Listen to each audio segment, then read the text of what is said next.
is all this going to be impacting our Indian markets? We do have a team of research joining with us to set you up for trade, tell you which are the important stocks to watch out for in today's trading session. Now, let me get started first and talk about which are the important cues that we're watching out for today. Given that yesterday, finally, we saw that the markets actually snapped its 8-day losing streak, and we saw that the Nifty and the Sensex recovered from the day's lowest point. Nifty about 22,900 levels. Sensex at one point of time was about 76,000. But yes, both of them ended in the green, ending that losing streak that we saw coming in. Now, when I'm looking at the broader markets, Nifty mid and small cap, that also ended a bit on that flattish to a bit of a positive bias for both the broader markets as well. So Nifty small cap snapped its 7-day losing streak, recovered 2.5% from the day's low. Mid cap also recovered around 2.8% from its intraday's low. What did well and what was doing very well is the banking sector. You know, we have those banking names that are holding out a very good performance in yesterday's trading session. So Nifty Bank also saw a good recovery, but HDFC Bank, IndusInd Bank, obviously among the top contributors for the Nifty 50, as well as Reliance coming in as a top contributor. Other than that, the sectors which did well and top sectoral gainers were Nifty Pharma as well as the Nifty Metals, which ended with very strong gains. All the pharma names were buzzing. Now, is this going to be continuing today? Something to watch out for specifically from the market point of view as well as the Nifty Bank point of view. What we saw coming in, FIIs, that selling is continuing through this, at 2025. Now, is that going to be continuing is a key factor to watch out for going forward. Other than that, the US trade uncertainty, tariff wars, what's happening on that front is an update that is keeping everyone on the edge. Indian rupee, let's watch out for that. A bit of a weakening that we'd seen in yesterday's trading session. Not much, but yes, a crucial one to watch out for. And Nifty levels of 22,800 is a key support level that we're keeping an eye out on. Like I mentioned before as well, Nifty implied open as of now is indicating a very muted start, a decline of 31 points as of now. So a bit of a red is what we're watching out for at the start for the Nifty 50. But now over to Sudarshan, who's here to tell us which are the important stocks to watch out for in today's trading session. Good morning, Sudarshan. Good morning, Winnie. So we have concluded earnings season for December ending quarter, and the last major company to report earnings was ABB. It has reported earnings for Q4 CY24, and Q earnings was like a beat across the board. Revenue was up 22%. Margin 2 has expanded by more than 400 basis points.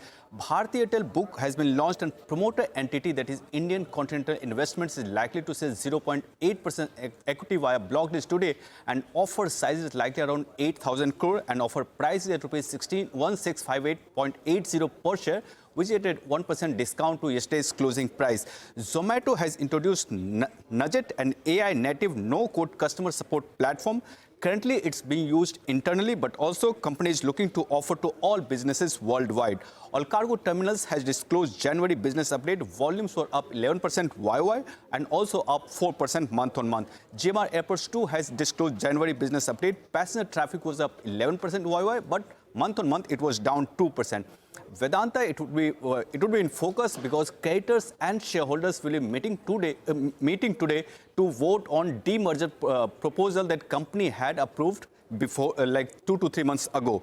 LIC has launched new product, that is LIC Smart Pension Plan, and that product will be available for sale from today. SBI Card has appointed Salila Pandey as MD and CEO for 2 years, and currently she is Chief General Manager at State Bank of India.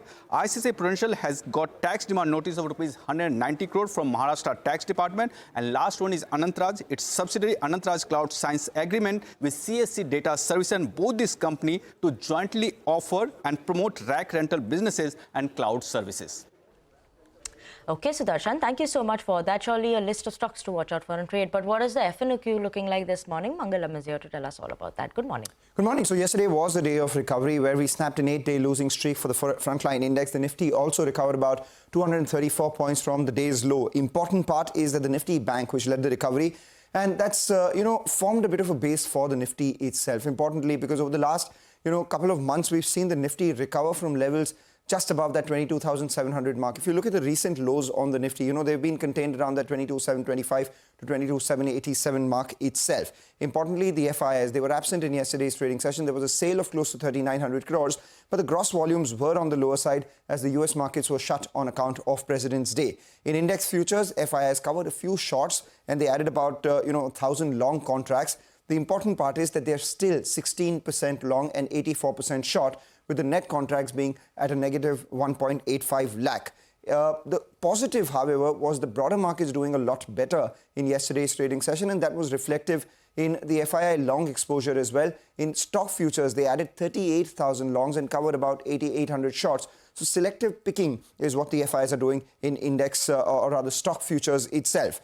Because the market recovered from lows yesterday, there has been a fair amount of put writing at 22,700 and 22,800, telling you there is support at the levels that we earlier mentioned. But on the way up, the Nifty has to substantially cross that 23,000 mark because, we have seen writing at the 22,800 call and some punt buying beyond that itself. The 20-day moving average technically is the key level to watch out for and cross for bulls to feel happy. The Nifty Bank is closer to that.